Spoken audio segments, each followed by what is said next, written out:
இரண்டாவது விஷயம், குருத்து. பொதுவாக அரசர்கள் என்ன வைத்திருப்பாங்க? இடுப்பில் வாள் வைத்திருப்பார்கள். ஆனால் ஆண்டவர் என்ன பண்ணுறாரு? குருத்தோலையை ஏந்தி கொண்டு செல்கின்றார். அது எதை குறிக்கின்றது? குருத்தோலை எதை குறிக்கின்றது? என்னம்மா? பார்த்துருப்பாங்க போல.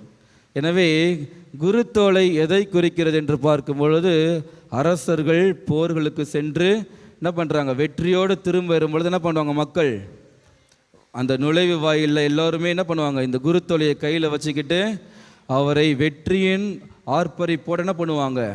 அரசரை வரவேற்பார்கள். அவர் பின்னாடி அவருடைய ராஜாவுடைய இருக்கை அந்த அரண்மனை வரைக்கும் என்ன பண்ணுவாங்களாம்? பவனியாக அழைத்து கொண்டு ராஜாவை வெற்றியின் ஆர்ப்பரிப்போடு அவரை வழிநடத்தி செல்வார்களாம். அதற்காக தான் என்ன பண்ணுறாங்க? இந்த குருத்தோலையை பயன்படுத்துகிறார்கள். ஆதி கிறிஸ்தவர்கள் என்ன பண்ணுறாங்கன்னா, கல்லறைகளில் இறந்து போனவர்கள் கல்லறைகள் என்ன பண்ணுறாங்க?